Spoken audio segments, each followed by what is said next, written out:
This is a Hot Pie Original. The Meyer Chronicles, Take 1. Welcome to The Meyer Chronicles, a Hot Pie Media production. For more information about The Meyer Chronicles, go to hotpiemedia.com.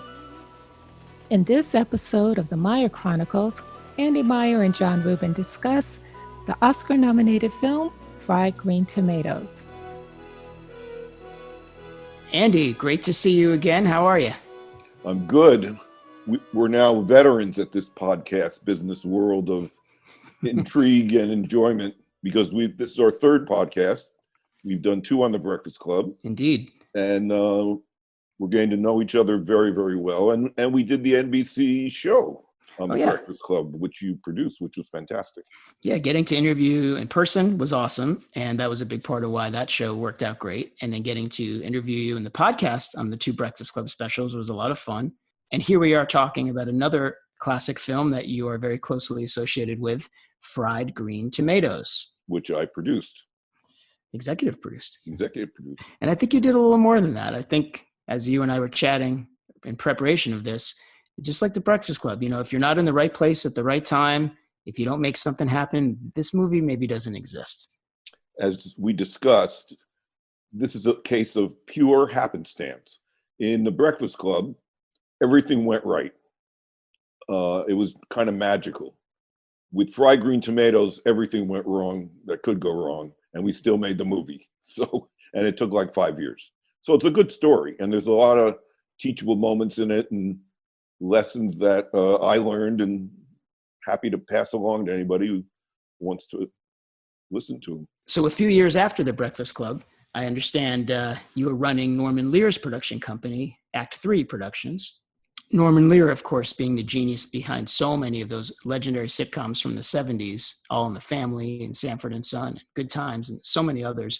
So it's 1987-ish. You guys are busy in production on tons of things. Tell me how you heard of Fried Green Tomatoes. What happened was Norman wanted to run a film production company. He was in television, and he invited me to run it. And so I took it over, and I was looking for projects, which is what I always do when I start a new company, just like A&M Films. And a friend of mine, John Avnet, who produced Risky Business and directed 1 television movie with Farrah Fawcett, sent me a book called Fried Green Tomatoes at the Whistle Stop Cafe. And he said he wanted to direct it, and he had Mary Stuart Masterson, an up-and-coming actor, attached, which I thought was good. And I said, sure, I'll read it.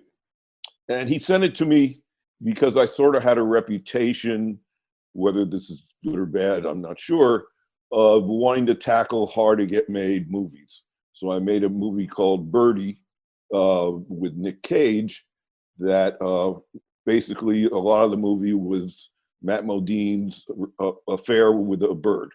And I developed the script and got Alan Parker, the great legendary director, to commit to it. And we made it and won the grand jury prize at the Cannes Film Festival. And so John, seeing that, thought maybe I could sort of untangle this very, very complicated book. So I read it, and I actually didn't think it was that good. And I wasn't that interested in it.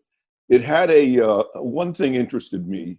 It had a sort of smart murder mystery in it that I thought was unusual for this kind of Southern Steel Magnolias, a lot of people sitting around talking kind of movie. And I called John, and I was kind of calling to pass. And he said, well, let me just come over and let's talk, and let me tell you how I see it. And this is one of those teachable moments that, when I'm teaching at SCAD, which is what I do now, I tell my students, he came so prepared, and for 50 minutes, he gave me the most organized visual presentation of how he would shoot the movie. And I was so impressed with him that I said, all right, I'll take a run with you. If you're that passionate, if you see it so clearly, I'll support you. And in a way, it's sort of similar to the Breakfast Club in the sense that when I met John Hughes, even though he'd never directed, having read the script, I just felt my instinct was that this guy's a winner. And with John Avnet, who had already been successful as a producer, although now he wanted to direct, it was more of an instinct. It wasn't about the story. It wasn't about the book. I felt that John was a winner, and one way or another, he would make this movie work because he clearly saw it as a filmmaker. And so we got in business together.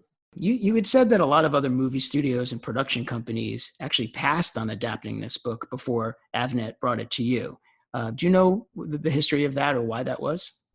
It's a very difficult book to adapt. And in that time period, a controversial relationship between Mary Louise Parker and Mary Stuart Masterson, who played lovers in it. And that made the studios very nervous. It also has about 10 different storylines.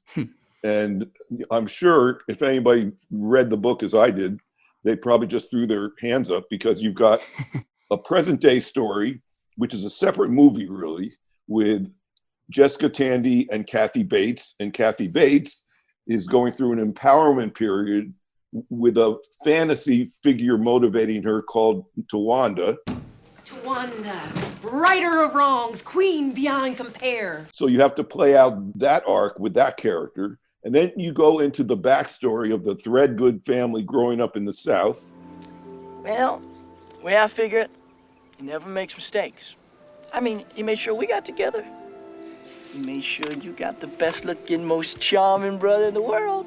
With a murder, with a trial in the courthouse. Objection. That doesn't mean anything. Murder could have taken place any time in the next couple of days. With a man being beaten up. I don't believe you should be going anywhere with Ruth's baby. With the secret being in the sauce, in that we find out what happened to this guy who was abusive to Mary Louise Parker. Mary Louise Parker dies of cancer. It's all right, honey. Let it go. Let it go. You know, Miss Ruth was a lady, and a lady always knows when to leave. And that's just the big storylines. Then there's smaller ones behind it of all the character arcs.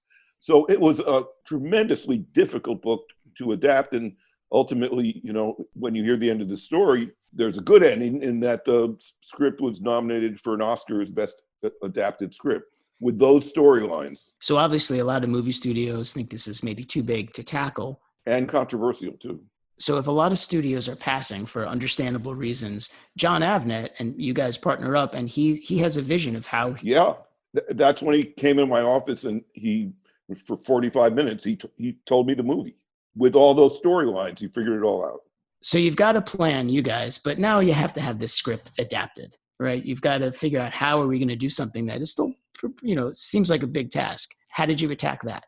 So we were looking for a writer, and we came upon Carol Sobieski, who was a very talented television writer, had written a lot of female-driven, beautifully designed stories. And we brought her in, and she sat down with John Avnet and me, and John did the same thing with her that he had done with me, in that he told his vision of the adaptation of the book. She said, great. She went off to write it, and the way writing deals work is you have 8 weeks and then to turn it in, and then 4 weeks for me to read it and give her notes, and then another 8 weeks for another draft. So poor Carol, she turned in the first draft after 8 weeks, and it was just terrible. She just couldn't figure it out. I mean, she's a sweet person. I really felt for her. But with all those storylines that I told you, it just overwhelmed her. Mm-hmm. And so we said, almost out of kindness, really, because she was so miserable, don't do any more work. We're good. We'll pay you. We'll just find somebody else. Was she relieved, or did she felt hurt yeah, by I think it, so. I think so. Relieved. I mean, she was looking at. I mean, it's 2 separate movies. It's 8 different storylines, and it's all got to weave together. And the way these movies work, it's called a frame, where you've got the beginning, the present day, and then for most of the movie, you go back and forth. the present day story has to work as a standalone movie. And the period story has to work as a standalone movie. Otherwise, if you're in the period story and you're bored and you want to get back to the present day story, the movie's not working for you. So you've got to have two separate movies excel at the same time. And I think that just was too much for her and many writers, as you'll see. Sure. Yeah, so she's gone. You guys have parted ways amicably. And now what happens? Who's going to write this thing? So we had a thought, because we knew how complicated it was. We said, the person who knows this story the best is Fanny Flag, who wrote the book. And Fanny had done some writing and had done some performing. And we thought, she could figure it all out and at least get us on the right road. So she went off, and same thing, 8 weeks. Fanny wrote, she turned in 70 pages and then quit the project. She quit her own book, which we were kind of surprised, astounded. Who would know the book better than Fanny Flag? It's her story that she made up. It's not a documentary or Right. something. And so now we were in trouble because we had spent a lot of money and a lot of time. And, people like Norman, rightfully so, Norman Lear, who was funding the company, was saying to me, what's going on with that Tomatoes project? Yeah. And I said, well, I don't have anything for you yet. And I went to John. I don't know what we can do. He said, why don't you just let me take a crack at it? I'll write a draft and let's look at it. And, then we should be okay. So he went off and he was doing other things and it took time. And he came back with what basically became the shooting draft of the movie. Wow. So he had the vision beforehand. Had he written anything before? He was producing and a little directing. Had he actually written something before? Yeah, he had done some writing. And again, he was adapting. So, there was dialogue from the book that he could take, and there were storylines. He saw how to put all the pieces of the puzzle together. And that's what made me even more confident in him directing. All right. So, I guess now at this point, it's a labor of love for John Avnet to sort of save this movie, right? Yeah. And now that we had a script, I'm sure people listening to this podcast are saying, well, you had a couple problems with a writer or two, but the director came in, he wrote the script. You're saying it's the shooting script. You got your money, you made your movie. No, everybody passed again. We'd gone to the studios like several times, and nobody wanted to touch this story Again. for a lot of reasons. Again. Did you guys ever feel like, all right, maybe this is cursed, maybe we just move on? Or did you ever want to just give up when the studios passed a second time? Well, I think when Fanny Flag walked off the project and quit her own book, that's when I was saying to myself, we got a problem here. I don't know first of all, I don't know if I should ask Norman Lear to spend any more money, because I wasn't really getting anywhere with this project. And then again, John jumped in and saved the day. But still, you can't find anyone to finance this film. So what happens next? How did luck kind of step in and really save the day? Well, this is, one of those stories where I think in many instances, it's not just a matter of being competent and being skillful and knowing the right people and, having the background to do something. You need a little luck. And I firmly believe that without this little bit of luck that I backed into, the movie never would have gotten made. Certainly not made with us. John may have made it somewhere else, but I was at a party and a woman came up to me and she said to me, I understand you have the movie rights to Fried Green Tomatoes. And I said, I do. And she said, do you have a script? I said, I do. And she said, well, I was just hired by a software company called ASCII in Japan, and we want to make motion pictures with American companies. And Fried Green Tomatoes is one of my favorite books. Could I read the script? I said, sure. And, I didn't know if it was going anywhere. I'd never heard of her. Her name is Anne Marie Gillen. And she called me up. She said, I love the script. We will put up $4 million for a third of the picture. And if you can get the other 2/3, we'll make this movie. And then I knew what my budget was. $12 million. I mean, the $12 million had nothing to do with the physical production of the movie. The $12 million was because I had 4, and now I only had to get 8. So we then went back to Universal for like the 4th time, because I had made The Breakfast Club there and John had made Risky Business there. And they finally said, all right, we'll give you $4 million for the US and Canada. And they always throw in Canada like it's, you know, it's like, you know, an extra dessert or something. And now I had 8. And once you have domestic distribution, it's relatively easy to get foreign distribution if you have US distribution. In those days, it's a little different now because the global market's bigger than the US market. But at that time, because the US market would drive all the advertising around the world, it was less risky to put money up for foreign distribution. So we got $4 million for foreign from a company out of England. And so now you've got this 3-way partnership. You've got $12 million to make this film. At what point did you learn that the rest of the cast was actually like some pretty big names? And, you know, this thing all of a sudden now is a star-studded affair. Well, once Universal became involved, then it became a studio picture. And once it's a studio picture, then you bring in casting people. And, you know, one of the things that helps a movie is if you have good parts for your actors. And the script that John wrote had some really interesting parts. And the part attracts the actor. Obviously, there's money, but the people of this level, like Jessica Tandy and Kathy Bates and Mary Stuart Masterson and Mary Louise Parker, they were getting a lot of work. So they were able to pick the movies they wanted to be in. And John's also very persuasive and well-connected and had worked with some of these actors before. So that piece of it was pretty easy. Yeah, so let's talk about the actual production of the film, finding the location and you know, everyone setting up to film this. But there were still challenges throughout this whole thing, right? We found this town outside of Macon, Georgia, called Juliet. And Juliet had a working cafe where they served fried green tomatoes. Wait, you're saying that the restaurant in the town you guys chose to film in literally was serving fried green tomatoes? Like it was a working cafe. That's a sign from God. And we were also about an hour from Atlanta, and we shot the present day movie with Kathy Bates and Jessica Tandy outside of Atlanta. So that was a whole different look, a whole different movie, really. What the challenge, there are a couple of challenges. One was the money to redesign every time period that we had to show, because it's about a family growing up and growing older. Mm-hmm. And it starts when they're very young, and there's a certain look then. And then when you change it again, there's another look.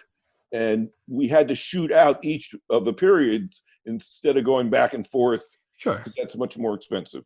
And unfortunately, it was also the rainiest summer in Georgia in 25 years. And most of the movie was shot outside. So that was a huge problem. So you guys fall behind schedule, though, because of all this rain, right? What we had to do is go back to Universal for some more money. And one of the things you try and do is, if you think you may need money, because we didn't feel like we had enough money to start with, but we had to start. I mean, with all of the time and trouble this movie had been, for us to have not made the movie having, $12 million, it was just would not be responsible to everybody getting their money back and being a good producer. So we had shot a sequence of a train, sort of an action sequence of a train. Mm-hmm. That was pretty intense. And when you make a movie and you're worried about money, you try and shoot something really interesting early on. So then if you have to go and ask for money, you have something to show them. So we went back to Universal and showed them this train sequence with Chris O'Donnell in it, who's an up-and-coming star. Mm-hmm. And we got $2 million more, which means the movie was a $14 million movie, which isn't very expensive then and now. So they had to see Buddy Threadgood die, but they give you $2 million more. So it's worth it. That's an intense scene, by the way, where the boot gets caught in the track like that. And that sort of is a catalyst for a lot of things in the film. Come on, get up.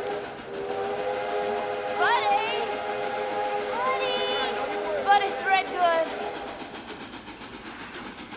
Oh, I remember the movie when it came out, and I definitely never saw it then, but no, it was really cool to watch it. And I liked the way the two stories were, totally separate, but of course they are woven together, and we'll explain why a little bit later. But I thought it was really cool.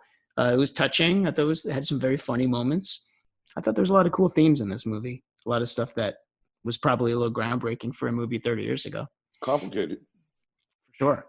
And of course, the relationship between Ruth and Iggy in the book, we know is really a love story between two women. And in the movie, I think, you guys were a little more ambiguous about that. Can you explain? Yeah, and that was another one of the writing problems. I mean, the more we talk, the more problems we keep coming up with in this adaptation.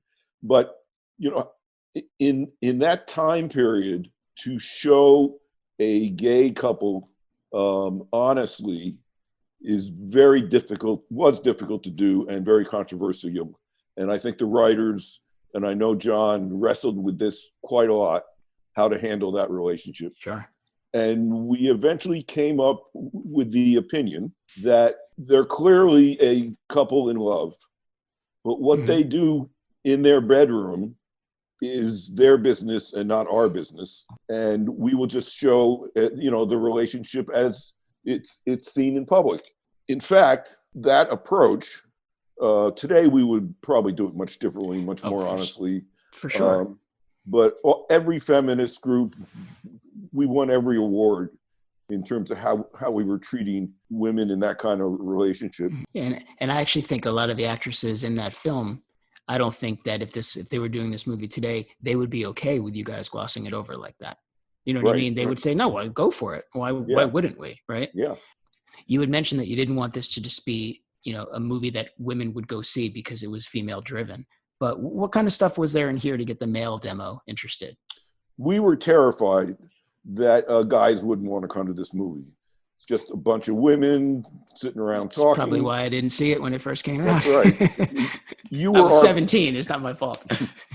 You were a boomer. Yes, a future boomer. Yeah, future boomer. So we were terrified that even when women were able to get men to come into the movie, they wouldn't want to stay or they wouldn't like it. So we moved up a sequence in which you see this truck being pulled out of the water, being towed up.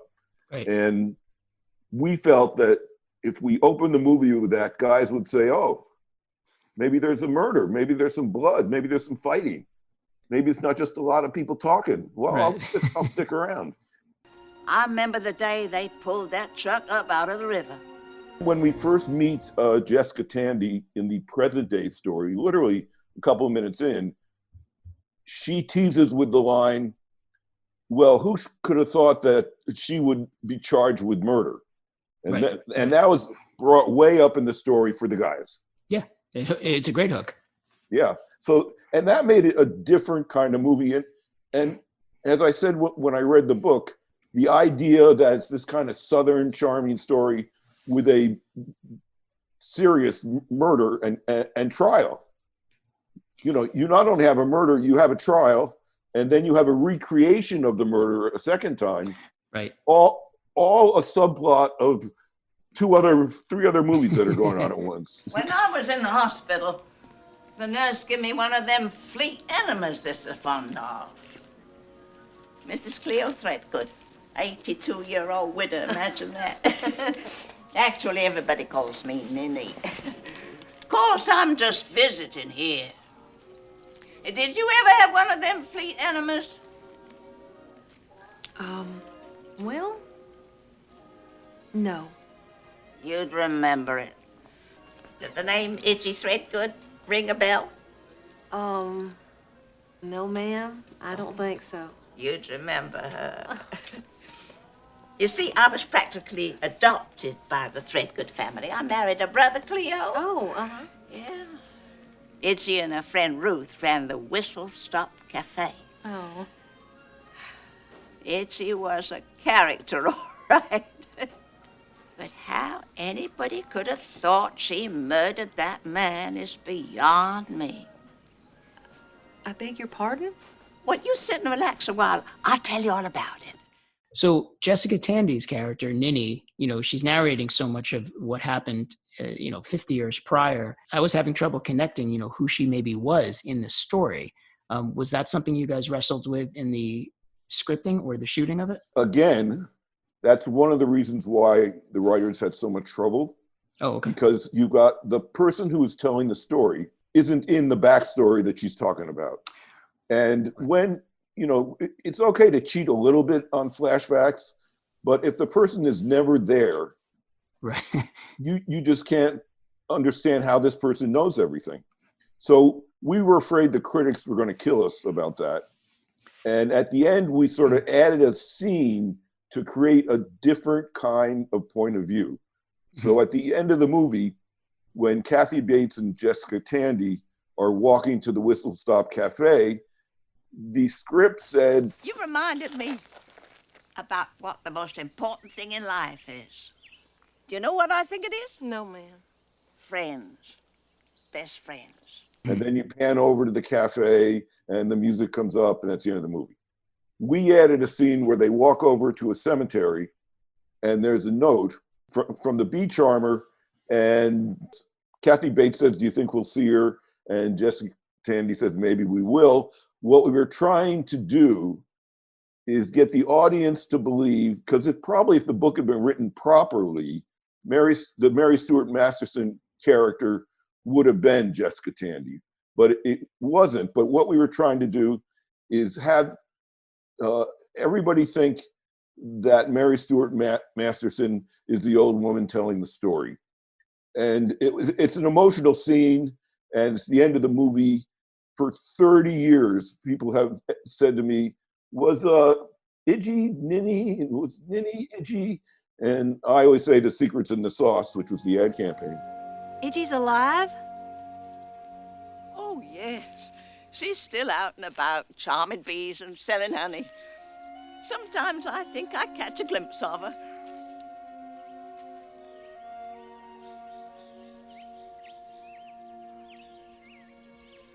Maybe we'll see her today.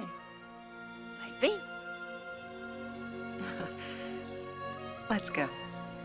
In watching it, it did strike me that when Jessica Tandy is describing things from the past, she does, she's talking third person always, but she does kind of reference a few things like, I had a crush on Buddy.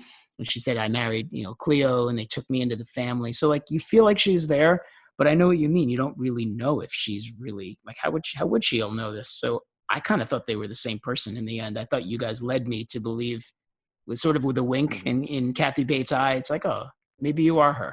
I thought it was cool. Right. But it kept it open, right? It was an emotional ending, not an intellectual ending. Because if you're paying attention to this movie at all, you would have heard Jessica Tandy say, I have a husband and a special needs child. And you would see Mary Stuart Masterson and her relationship with Mary Louise Parker throughout the entire movie. And they don't even look alike. Right. Yeah. But everybody bought it. That's funny. Did you guys test that also the way you would to see if the ending works? Well, we actually shot it sort of ad lib at the end and it was in the movie and nobody wanted to take it out. So that was an in-production idea. That's right. Yeah. And so with the note at the end, it says, I'll always love you, the bee charmer. And I love that when Kathy Bates, oh my, Idgie's alive. Well, maybe Idgie's standing right next to me also. It was cool. Yeah. I mean, people really liked it. And the most important part of a movie is the ending, because you want the audience feeling something, depending on what kind of movie it is. So when they're leaving the theater, they're either calling somebody or texting somebody and using word of mouth to promote your movie for free. And that scene did that. It's funny when we talk about the bee charmer as Idgie as the bee charmer, there's that great scene where she collects honey from the tree to bring it over to Ruth. And I had read on the internet, which is always accurate. I had read that, that was supposed to be performed by a stunt double to be, covered in bees. And then when that stunt double backed out at the last minute, Mary Stuart Masterson actually volunteered to do it herself, to actually go in there and be covered in live bees. Is that true? We had a bee wrangler. Before this movie, I had no idea that there was a bee wrangler. And She put cream all over Mary Stewart's, or Mary put it on herself. And Mary did the scene, did not get stung because of the cream, but we were out of money at that time, and we actually didn't give it to the crew any cream, and they all got stung, and they weren't so happy. It's kind of funny. You know, you talk about memorable scenes from this movie. You know, the food fight is a really sort of fun and touching moment. And I did read that John Avnet said that was one way where we were going to connect them, you know, sort of symbolically making love in that scene without really going there, of course. Did you ever think of that, or did you ever hear that before? Oh, I had heard it before, and I think John did a fabulous job on that scene because, again, we didn't have much money. And that was a complicated scene with food everywhere and fighting and slapping. And we basically said to them, we're going to block it, we're going to rehearse it, we're going to shoot it. Have fun. And they did. Well, don't be shy. Tell me how you feel. I will. It was a way of showing the physicality of their relationship without having to go into the bedroom. And it's funny, between the Whistle Stop Cafe and then, of course, you know, the big reveal ending at the end of how Frank died, you know, the food is like a character in the film too.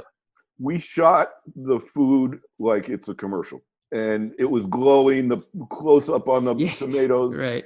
And the one thing I will warn everybody, don't ever eat any food on a commercial set because it's filled with poison. It's glycerin, it's glossy, it looks great, and it'll kill you. But we shot it that way, and we did want it to be a character, especially because it was a Southern movie. And it was called Fried Green Tomatoes. What in the name of Christmas are you two doing? You're trying to teach me how to cook. Look at those fried green tomatoes. You better stop this. I'm gonna have to arrest you for disorderly conduct. Oh, arrest us then. Let me handle this. All right. Brady.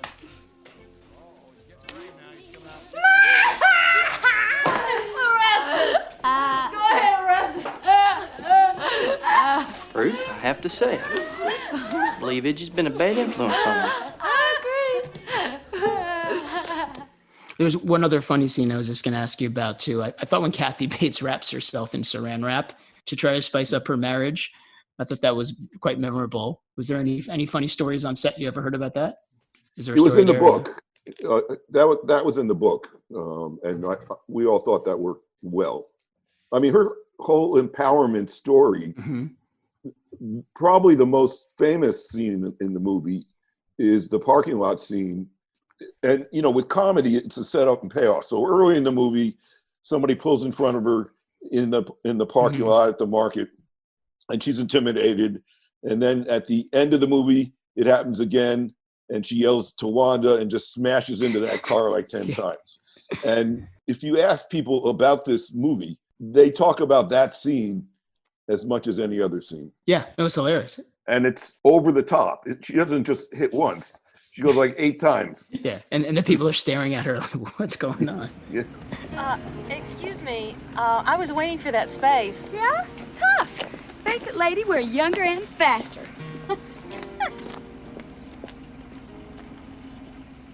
To Wanda.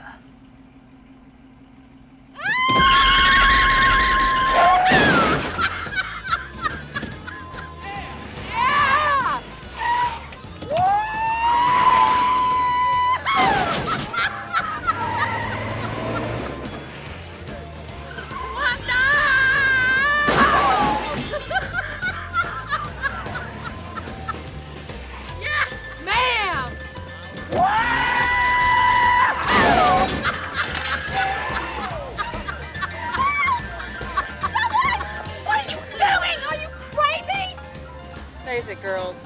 I'm older and I have more insurance.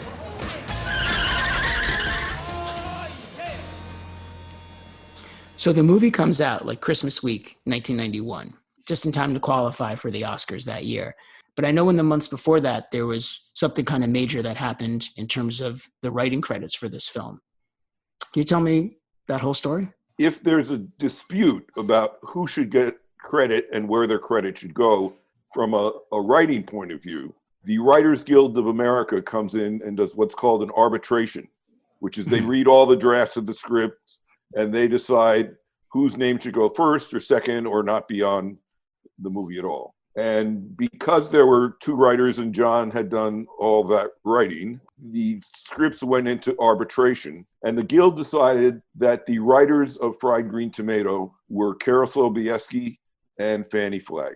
Carol Sobieski, because they give a lot of weight to the first person who cracks the original material, who does the first adaptation of the book. To Fanny Flag, because she wrote the underlying material, and that was her book. John Avnet, who wrote the script, got no credit. And to make it even worse for John, who I felt very badly for and supported him all the way through the arbitration, that script that he got no credit for was nominated for an Oscar as Best Adaptation.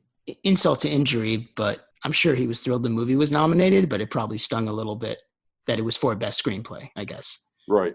But, he was the director and producer, but he, for all the work he did, I can't give John Avnet enough credit. There would have never been a Fried Green Tomatoes without him. The way he presented it to me and got me to finance, the development part, the way he came in and wrote the script when we were at the end of the road, the way he directed the movie, his first feature film, I think he did an extraordinary job. I love the movie poster. When I looked at that, the slogan's great. The secret of life, the secret's in the sauce. If you know the movie, why is that slogan just killer? We got that slogan early, and because it ties into the murder so beautifully, it just drove the ad campaign. It just sold itself. Yeah. And the design and the look of it, and the fact that it's a food-related kind of advertising presentation, right, really tied into the core of what the movie is. And if you think about it, there's so many storylines going on. The fact, and I have to give Universal credit for this, the fact that they came up with a simple concept to tell a very complicated story on many, many levels. I mean, that's advertising at its best, in my opinion. Yeah. And it was a big hit. I mean, 82 million in the US and about another 37 million internationally. It was in theaters for over 4 months. And it was basically almost 120 million worldwide gross. How excited were you guys? What kind of a big hit was that for Act 3 Productions? Well, it was the biggest hit for Act 3, except for, Norman made Princess Bride. Right, of course. Which is a huge success. And Norman had a lot of success in television, of course. He's an icon in that. But it was the biggest movie that Act 3 made. So I was proud of that. And it's probably the biggest film that you've been associated with, if you're looking at it just, number-wise. Yeah. So, and awards. Let's talk about some of the great awards. I mean, it's nominated for 2 Oscars, Jessica Tandy for Best Supporting Actress, and, of course, the adapted screenplay, as we talked about. So, and also the Golden Globes. You have 3 Globe nominations. But I think it's interesting that the GLAAD Media Awards, they actually won Best Picture for Outstanding Film. After all the controversy and nobody wanting the picture, it wins the GLAAD Award. Right. There's irony in there somewhere. That's great. And also even the BAFTA, a couple of nominations for Kathy Bates and Jessica Tandy. So this movie was a huge hit. What are we talking about when we look back on it? It's the 30th anniversary is next year in 2021.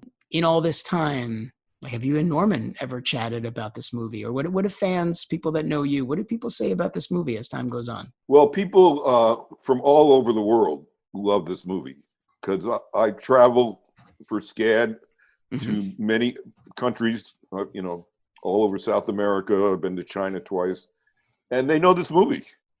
The thing I try and do in making movies, and I'm not always successful, is to make a timeless movie and a movie that's about something. And I think both these movies, The Breakfast Club and Fried Green Tomatoes, are about something, and we're talking about them 30 years later. Yeah, I mean, if anybody's never seen the movie, it's very easy to get. I streamed it last night digitally, or of course, Blu-ray, DVD. I would highly recommend anybody watch the movie now that you know a little more about the backstory and some really cool stuff from one of the guys who was there. I think this is funny. It's heartwarming. It's got a lot of great acting, and it's really well done. What I love about it is also what keeps it really timely is that the Whistle Stop Cafe is actually a real place, right?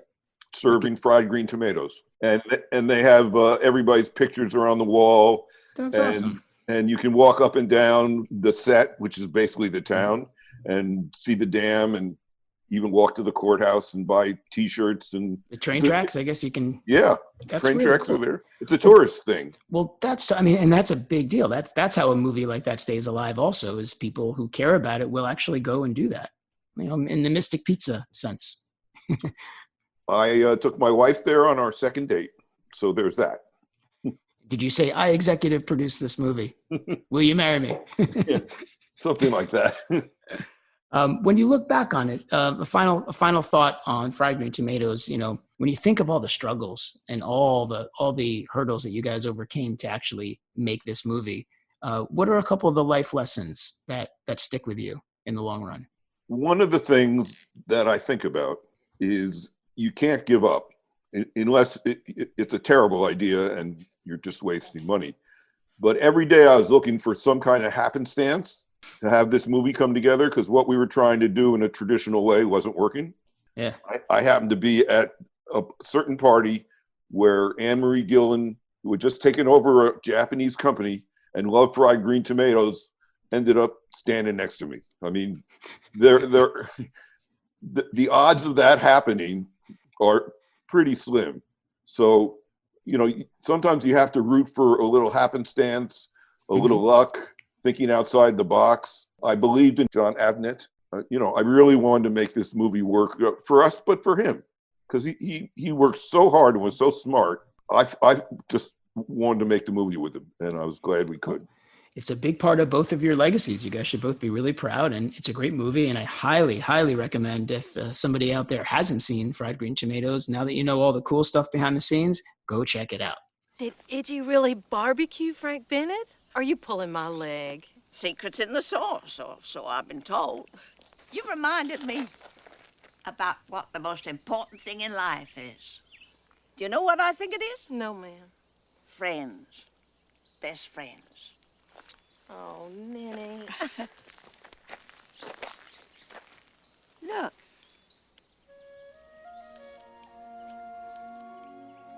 Iggy? Iggy's alive? Oh, yes. She's still out and about, charming bees and selling honey. Sometimes I think I catch a glimpse of her.